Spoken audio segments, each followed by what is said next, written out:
और इस वक्त बड़ी खबर भोपाल से। मध्य प्रदेश में पंचायत चुनाव निरस्त किए गए हैं। बड़ी खबर आपको बता रहे हैं, मध्य प्रदेश में त्रिस्तरीय पंचायत चुनाव निरस्त कर दिए गए हैं। राज्य निर्वाचन आयोग ने 4 दिसंबर 2021 द्वारा जो घोषित किया गया चुनाव कार्यक्रम था वो निरस्त कर दिया गया। इससे पहले मध्य प्रदेश त्रिस्तरीय पंचायत चुनाव को लेकर राज्य निर्वाचन आयोग में बैठक हुई। लगातार दो दिनों तक ये बैठक होती रही और अध्यादेश को वापस लिए जाने के बाद राज्य चुनाव आयोग ने कानूनी स्थिति को लेकर आज विधि विशेषज्ञों के साथ सलाह ली, बैठकें की और शिवराज सरकार द्वारा मध्य प्रदेश पंचायत राज और ग्राम स्वराज संशोधन अध्यादेश जो कि वापस लिया गया था, वापस लिए जाने के बाद उम्मीद जताई जा रही थी कि त्रिस्तरीय पंचायत चुनाव स्थगित कर दिए जाएंगे या रद्द कर दिए जाएंगे, लेकिन देर शाम तक फैसला नहीं हो सका और अब खबर यह मिल रही है कि पंचायत चुनाव निरस्त कर दिए गए हैं। उधर राज्य चुनाव आयोग के आयुक्त बसंत प्रताप सिंह ने पंचायत एवं ग्रामीण विकास के साथ आयोग के अधिकारियों के साथ एक बड़ी बैठक की और यहाँ सभी जो पहलू हैं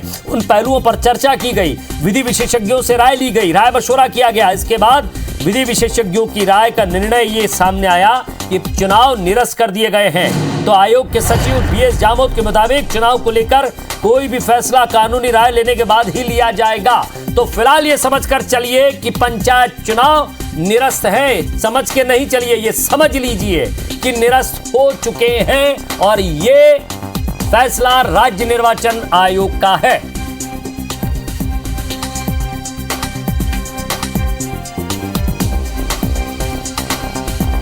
तो पंचायत चुनाव की पूरी प्रक्रिया को ही निरस्त कर दिया गया है। जिन कैंडिडेट ने नामांकन के साथ जमानत राशि जमा की है उनके पैसे वापस किए जाएंगे।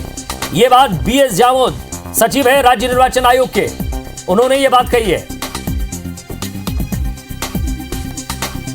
तो देखिए कितना बड़ा ये पूरा मसला था, इस मसले में क्या क्या चीजें हुई और किन किन चीजों के बाद ये चुनाव निरस्त हुआ है, पल पल की अपडेट आपको बताएंगे। सबसे पहले जो अध्यादेश था आपको बता दें कि संशोधन अध्यादेश था शिवराज सरकार द्वारा मध्य प्रदेश पंचायत राज और ग्राम स्वराज संशोधन अध्यादेश, जो कि अध्यादेश जो है शिवराज सरकार ने जो कमलनाथ सरकार में था उसे पलटा, उसके बाद नया अध्यादेश लेकर आई। इस अध्यादेश को वापस लिया गया, कोर्ट तक मामला गया, हाई कोर्ट के बाद जबलपुर के बाद सीधे सुप्रीम कोर्ट और सुप्रीम कोर्ट ने ओबीसी आरक्षण को लेकर फैसला सुनाया था कि आप आग से मत खेलिए, कानून का पालन कीजिए, संविधान से बढ़कर आरक्षण मत दीजिए। ये तमाम तरह की बातें हुई थी। फिर विधानसभा में यहां दोनों पक्षों ने कहा कि हम ओबीसी को आरक्षण देना चाहते हैं, किसी वर्ग के साथ अन्याय नहीं हो, दोनों पक्ष सहमत हुए। लेकिन उसके बाद राज्य सरकार ने अपना अध्यादेश वापस लिया। अध्यादेश वापस लेने के बाद खबर यह मिल रही है अब कि राज्य निर्वाचन आयोग ने चुनाव निरस्त कर दिए हैं। बातचीत करते हैं अपराजिता पांडे, कांग्रेस प्रवक्ता, युवा नेता, हमारे साथ। स्वागत है आपका। नेहा बग्गा, बीजेपी प्रवक्ता, हमारे साथ। सबसे पहले नेहा बग्गा जी, खुश तो बहुत होंगे आज।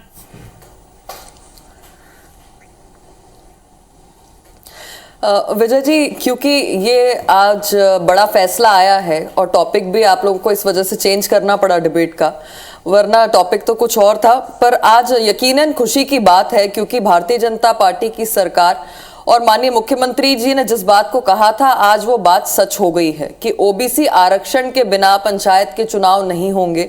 सभी को साथ में लेकर चलकर ही ये चुनाव होंगे। जिस तरीके से कांग्रेस पार्टी ने ओबीसी वर्ग के साथ लगातार ठगी का काम किया है, लगातार उनको नुकसान पहुंचाने का काम किया है, लगातार उनको विलुप्त करने का काम किया है, आज उस पर करारा तमाचा पड़ा है उन्हें। जो झूठ बोल कर गलत विधेयक लेकर आए और विधेयक में जिस तरीके से ओबीसी वर्ग के साथ ठगने का काम किया, 1 वर्ष तक इनकी सरकार ने सॉलिसिटर जनरल को, किसी वकील को खड़ा नहीं किया जब 27% आरक्षण की बात कर रहे थे। और जैसे ही चुनाव की तिथियां घोषित होने वाली थी उससे ऐन पहले जो पूरा प्रपंच रचा है कांग्रेस पार्टी ने, high court, supreme court, high court, सबसे बड़ा छलावा अगर किसी ने किया था तो वो कांग्रेस पार्टी ने किया था। और आज जो फैसला हुआ है उसका मैं स्वागत करती हूं और आदरणीय मुख्यमंत्री शिवराज सिंह चौहान जी को धन्यवाद देती हूं कि ओबीसी वर्ग का अगर कोई साथ में लेकर चल सकता है तो वो भारतीय जनता पार्टी है जो सबके साथ आप हितैषी है या कांग्रेस हितैषी? अपराजिता पांडे साहब, तौर पर एक बात जरूर बताइएगा मैडम, हम कि दो सीनियर एडवोकेट सुप्रीम कोर्ट के लगे हैं, जिनसे देखिए, बातचीत करने के देखिए। बाद ये समझ में आया कि शायद अब चुनाव टालने पड़ेंगे, क्योंकि सुप्रीम कोर्ट की अपनी एक गाइडलाइन थी, अपना एक आदेश था, उसको आप क्रॉस नहीं कर सकते थे, उससे आप परे नहीं जा सकते थे। तो क्या ये कहेंगे जो छोटी छोटी याचिकाएं लेकर आप पहुंचे थे, आपने छोटी छोटी लड़ाई से बड़ा मकसद हासिल कर लिया, क्योंकि आप भी नहीं चाहते थे कि चुनाव हो?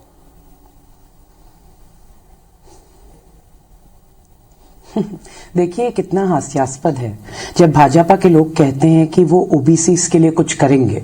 17 साल में, इनके 17 साल के टेन्योर में ओबीसी के हाथ में सिर्फ झांसा आया।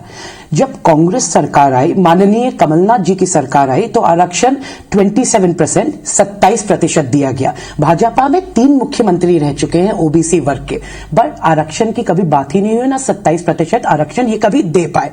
अब आप बात करिए, जो सरकार संवैधानिक विसंगतियों के बाद भी चुनाव कराने की जिद पर अड़ी रहे, अध्यादेश लेकर आए, उसको जब आज हार माननी पड़ी है, जब घुटने टेकने पड़े हैं और जब पंचायत चुनाव निरस्त करने पड़े हैं, तो ये तो आज का दिन शिवराज चौहान जी को जनता से और ओबीसी वर्ग के जो 90% मध्य प्रदेश में लोग रहते हैं गांव में, उनसे माफी मांगनी चाहिए। ये तो आज भारतीय जनता पार्टी की असलियत है यहां पे चुनाव में। और हम अगर बात करें इसके, तो मध्य प्रदेश सरकार के समय पंचायत चुनाव की परिसीमा एवं रोटेशन में आरक्षण की प्रक्रिया को पूर्ण किया गया था, जो संवैधानिक व विधि सम्मत थी। यदि उसे आज भी लागू किया जाता तो आज भी ये दुर्भाग्यपूर्ण स्थिति नहीं बनती।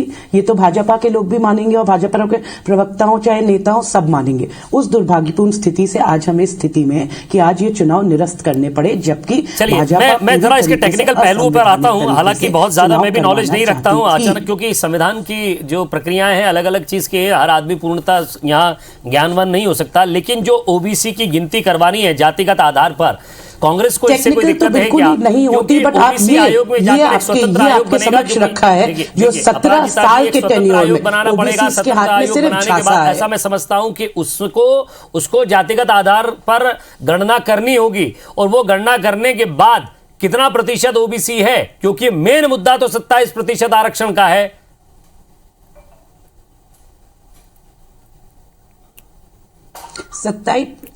मैं आपको बताना चाहती हूं कि 79% पिछला वर्ग जो गांव में रहता है, उनके साथ ये छलावा किया गया है आरक्षण के नाम पर।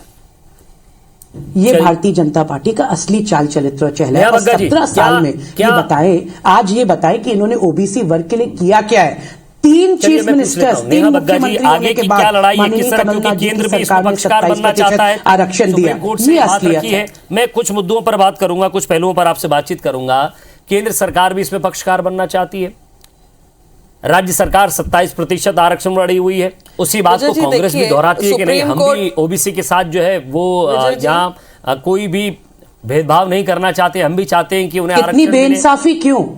इतनी बेइंसाफी क्यों ओबीसी के साथ? नेहा बग्गा जी, क्या पॉइंट्स बनते हैं जिनको लेकर आप कोर्ट जाएंगे, सुप्रीम कोर्ट जाएंगे? देखिए विजय जी, 27% आरक्षण नीट में अगर किसी ने दिया तो वो मोदी जी की सरकार ने दिया, केंद्र में आने के बाद कांग्रेस पार्टी की सरकार ने नहीं दिया था। और जो आरक्षण यहाँ मध्य प्रदेश में है उसमें 21 और 15% यानी कि 36% का आरक्षण जो है वो SC ST को दिया हुआ है, ऑलरेडी उनके पास है, और 14% का बचता है ओबीसी के लिए। पर 27% आरक्षण किस प्रकार से ओबीसी वर्ग को दिलाया जा सके, उसके लिए माननीय सुप्रीम कोर्ट के पास भारतीय जनता पार्टी की सरकार गई है। कांग्रेस के 3 बड़े बड़े नेता, जिसमें से एक सुप्रीम कोर्ट के वकील है विवेक तनखा जी, एक इनके प्रवक्ता है सैयद जाफर, और एक इनकी नेता है जया, ये सिर्फ और सिर्फ अड़ंगा डालने के लिए गई थी और ओबीसी के अधिकारों को मारने के लिए तीनों ने लगातार पिटिशंस लगाई। आप मुझे बताइए कि महाराष्ट्र में इनकी सरकार है और महाराष्ट्र का ओबीसी आरक्षण ने समाप्त, प्रदेश पक्ष में है, वहां पर जाकर भी इन्होंने ओबीसी वर्ग के साथ छलावा किया है। मध्य प्रदेश में जब कांग्रेस की सरकार बनी थी तो ओबीसी वर्ग से आने वाले नेता सुभाष यादव जी मुख्यमंत्री बनने के सबसे प्रबल दावेदार थे, पर उनको दरकिनार कर दिग्विजय सिंह जी को बनाया गया। मुझे बता दीजिए कि इनके कभी भी शासन काल में मध्य प्रदेश में देश के अंदर किसी व्यक्ति को इनने कभी कभी नहीं दिया। ये कभी भी परिवारवाद से आगे बढ़ नहीं पाए मध्य प्रदेश के अंदर और ना ही देश के मैं अंदर। एक बात पूछना चाहता हूँ, 7 जनवरी तक कहा जा रहा है पूरा मामला हुआ ही क्यों? ना ये कोर्ट जाता है। 27% आरक्षण तब दे देते। मारा जाता। इसके साथ है कांग्रेस, आपकी इसके साथ सरकार खड़ी है कि 17 स्वतंत्र महीनों से आयोग का गठन हो और उसके निर्देशन में अपराजिता जी बात सुनिएगा, उसके निर्देशन में जातिगत आधार, जातिगत जनगणना हो जाए ओबीसी आरक्षण की, क्योंकि आप कोर्ट में क्या पक्ष रखेंगे?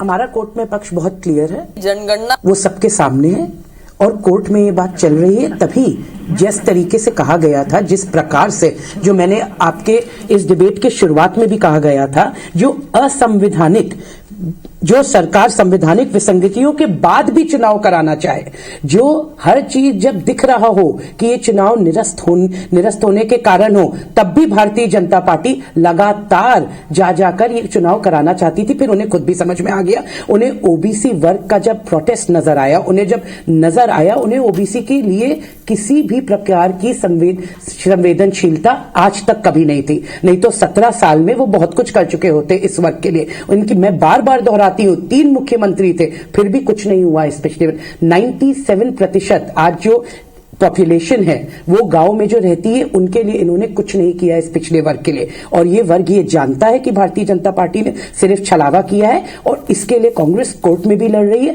सड़कों पे भी लड़ रही है और चुनाव में भी लड़ेगी। और आप देखेंगे किस प्रकार भारतीय जनता पार्टी को मुंह की खानी पड़ेगी, जैसे आज खानी पड़ेगी। अभी बात अपराजिता जी केवल और केवल करने पड़े और शिवराज चौहान जी को माफी मांगनी चाहिए। आज माफी मांगनी बात हो ही रही है, लेकिन रोटेशन और परिसीमन, सीट लगातार 5 साल के बाद बदली जाए, रोटेशन और परिसीमन कि जो परिसीमन की जो प्रक्रिया अपनाई गई थी उससे भी तकलीफ थी कांग्रेस को। वो तो हो,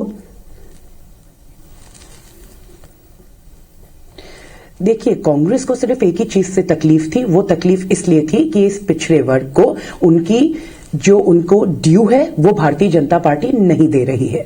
ये पंचायत चुनाव कराना चाहते थे, विदाउट रिजर्वेशन कराना चाहते थे। क्यों कराना चाहते थे? क्योंकि इनको कोई संवेदनशीलता नहीं है ओबीसी वर्ग के लिए। अब ओबीसी वर्ग ने जब अपना सर उठाया है, कांग्रेस पार्टी उनका साथ देगी और मध्य प्रदेश की जनता भी उनका साथ देगी और उनके साथ खड़े। तो अब भारतीय जनता पार्टी को दिख रहा है कि उनके सामने कितना कांटों भरा रास्ता है। अब वो अपने 3 मुख्यमंत्रियों के लिए नहीं कर पाए, अब उनका जो वो कथनी और करनी में उनका अंतर जो आज स्पष्ट होता चला जा रहा है, तो कांग्रेस पार्टी तो यही करेगी कि मध्य प्रदेश में ओबीसी वर्ग के लिए लड़ेंगे, कोर्ट में भी लड़ेंगे और हम वर्ग के साथ छलावा अब नहीं होने देंगे। ये है कांग्रेस पार्टी का स्टैंड, सिंपल क्लियर। जी, नेहा बग्गा जी हमारे साथ बनी हुई हैं क्या? जरा मैं पूछता हूं, क्या नेहा बग्गा जी तक आवाज पहुंच रही है? मुझे आवाज मिल रही है आपकी? जी नेहा बग्गा जी जवाब दीजिएगा। विजय जी देखिए, मैं जनता कोर्ट में इनकी तरफ से कमजोर पैरवी हुई तो चुनाव टालने के अलावा कोई रास्ता ही नहीं बचा, तो इसी रास्ते से जाना पड़ा भारतीय जनता पार्टी को। निर्णय आपके सामने ओबीसी वर्ग को, और ओबीसी वर्ग अभी बहुत ध्यान लगा के सुन रहा है। तो अपराजिता जी आप अपने बारे में बोला आपने, अब मुझे बोलने दीजिए। छलने का काम 17 साल से हुआ है भारतीय जनता पार्टी में, छलने का काम 17 साल से हुआ है। कांग्रेस पार्टी ने लगाई, अगर ये कोर्ट नहीं जाते तो आज ओबीसी वर्ग का जो आरक्षण खत्म हुआ, क्या वो समाप्त हो जाता? अब ये 3 लोग कौन है, मैंने खुद पूछा। विवेक तनखा कौन है, सैयद जाफर कौन है, जया कौन है, जिन्होंने पिटीशन लगाई? तीनों के तीनों कांग्रेस के नेता हैं। तीसरी बात यह है कि जब आपने पिटीशन लगाई उस पर सुनवाई हो रही थी और महाराष्ट्र का जो केस था उसके एवज में सुप्रीम कोर्ट ने मध्य प्रदेश में भी फैसला दे दिया, तो क्यों नहीं कांग्रेस के तीनों नेता जो वरिष्ठ लोग हैं कांग्रेस पार्टी के, उन्होंने अपनी पिटीशन वापस ली और कोर्ट से कहा कि नहीं हमारी डिमांड ये नहीं थी, हम ये मांग करने के लिए नहीं आए थे। आप एक तो जाते हैं ओबीसी वर्ग को ठगते हैं, उनका हक मारने का काम करते हैं और ऊपर से कहते हैं ओबीसी वर्ग की लड़ाई लड़ेंगे। भाई आपके तो जो नेता है वो लगातार यहाँ पे परास्त हुए हैं आपकी पार्टी के अंदर। 27% आरक्षण हमने दिया माननीय कमलनाथ जी की सरकार ने, ठगने में किसका काम किया मध्य प्रदेश की जनता जानती है। सुभाष यादव के साथ आपने क्या किया सब जानते हैं। यहाँ अरुण यादव पर तो सभी कह रहे वर्ग थे कि के फसल सदस्यों मैंने के कोई द्वारा काट के पंचायत कोई और चुनाव ले में जाता है, तो ये लोग नामांकन कैसे बर्दाश्त प्रक्रिया में करेंगे? हिस्सा और लेना सबसे आरंभ कर दिया था। महत्वपूर्ण बात यह आचार है संहिता कि पिछले आज- 22 दिनों से लागू आज हुई है। अगर हमारे संवाददाता सुधीर दंडोतिया भी हमारे साथ जुड़ गए। सुधीर, जिस अध्यादेश को आधार बनाकर चुनाव लड़ने की कोशिश कर रही थी शिवराज सरकार, जो कि कमलनाथ सरकार के अध्यादेश को पलटा था, उसी आदेश को जो है अध्यादेश को वापस ले लिया गया। यानी कि ये समझ में आ गया था कि धीरे धीरे कि पंचायत चुनाव निरस्त होंगे। दूसरा ये कि सुप्रीम कोर्ट में क्या अब आगे करेंगे, क्योंकि 3 जनवरी को सुनवाई जो है वो प्रस्तावित है। 7 जनवरी तक आंकड़े कलेक्टर जो है वो वार्ड वाइज इनके पास प्रस्तुत करेंगे। साथ ही साथ 7 जनवरी तक आंकड़े जब जुटाएंगे तो आखिर वहां क्या पेश करेंगे, क्या मुख्य आधार रखेंगे। सुप्रीम कोर्ट के अंदर केंद्र सरकार भी ये कह रही है इस मसले को लेकर आप हमें भी पक्षकार बनाइए। यानी कि अब आप देखिए कि 3 बड़ी चीजें यहां समझ में आती है। सुधीर, जरा उस पर भी मेरा भी ज्ञान बढ़ाने की कोशिश कीजिएगा। एक बात तो ये कि ओबीसी आरक्षण है 27%। दूसरा ये कि आपको उस आरक्षण के लिए मुख्य आंकड़े पेश करने पड़ेंगे। तीसरा ये कि आपने जो भी कमेटी बनाई है उस कमेटी ने क्या आधार बनाकर आंकड़े दिए ये भी आपको कोर्ट में पेश करना होगा। तीसरी चीज ये कि आप रोटेशन के साथ परिसीमन, इन 2 और बड़े मुद्दों पर किस तरह से बातचीत रखेंगे कोर्ट में, क्योंकि कोर्ट के अंदर ये 2 और प्रक्रियाएं थी जिनको लेकर कांग्रेस ने याचिकाएं लगाई थी। देखिए विजय, बिल्कुल। और सुप्रीम कोर्ट की अगर बात करें तो 3 जनवरी का दिन काफी अहम रहने वाला है। जो केंद्र सरकार की ओर से जो याचिका, या कहना चाहिए केंद्र सरकार जो पार्टी बनकर सुप्रीम कोर्ट के पास में गई है, उसमें जो आधार बनाया गया था उसमें साफ तौर पर यह बताया गया है कि मध्य प्रदेश के अंदर कम से कम 4 महीने के लिए चुनाव टाले जाने चाहिए, क्योंकि मध्य प्रदेश के अंदर ओबीसी को लेकर सरकार गणना करा रही है और इस पूरी प्रक्रिया में कम से कम 4 महीने का समय लगेगा। और साथ ही साथ जो हवाला दिया गया था वो मध्य प्रदेश विधानसभा के अंदर जो संकल्प पारित किया गया था उसमें यह भी बताया गया कि किस तरीके से कांग्रेस और बीजेपी के विधायकों ने एक साथ मिलकर इसको सर्वसम्मति से पारित किया है। लिहाजा जो एक बात कही गई थी वो पूरे जनादेश की एक बात कही गई थी, जिसमें साफ तौर पर कहा गया था कि अगर मध्य प्रदेश के अंदर अभी चुनाव होते हैं तो ये जनादेश के खिलाफ होगा। लिहाजा जनादेश का सम्मान किया जाए। सुनवाई के लिए 3 तारीख की जो तारीख है वो मुकर्रर सुप्रीम कोर्ट की ओर से की गई है। जो मध्य प्रदेश सरकार की ओर से जो रिपिटिशन दाखिल की गई थी उसके लिए तारीख दी गई थी। पर इस दौरान सबसे बड़ा सवाल यही था कि मध्य प्रदेश के अंदर जो चुनाव प्रक्रिया लगातार आगे बढ़ती हुई नजर आ रही है। 7 तारीख को जो पहली वोटिंग होनी थी उससे पहले कब मध्य प्रदेश के अंदर चुनाव निरस्त का सरकार की कैबिनेट का जो फैसला था उस पर राज्य निर्वाचन आयोग से संज्ञान लेगा। लिहाजा 2 दिन तक लगातार बैठकें चली। कल की अगर हम बात करें तो कल पंचायत विभाग के जो प्रमुख सचिव थे उनके साथ में राज्य निर्वाचन आयोग के जो आयुक्त हैं मध्य प्रदेश के बसंत प्रताप सिंह और जो अधिकारी थे उनके साथ में एक लंबी बैठक का दौर चला था और उसमें विधि विशेषज्ञों की राय शुमारी की गई थी। इसके अलावा कानून के जो जानकार है उनसे जानकारी ली गई थी, संविधान के जो विशेषज्ञ हैं उनसे भी राय शुमारी ली गई थी। और उसके बाद में जो राज्यपाल ने जिस तरीके से कैबिनेट के फैसले पर मोहर लगाई थी, जो अध्यादेश को निरस्त करने का जो निरस्तीकरण का जो आदेश था वो जिस तरीके से निकला था उसको आधार बनाते हुए विधि विशेषज्ञों की राय के बाद में राज्य निर्वाचन आयोग ने पूरा फैसला लिया है। लिहाजा ओबीसी गणना होगी, 4 महीने का समय लगेगा। ये सुप्रीम कोर्ट में जब सुनवाई होगी इस पूरे मामले पर तब तय किया जाएगा। पर लेकिन विधि विशेषज्ञ कानूनों की जानकारों की राय के बाद में ये फैसला पूरा राज्य निर्वाचन आयोग ने लिया है और इसको लेने में कहीं ना कहीं पूरा सोच समझकर फैसला लिया है।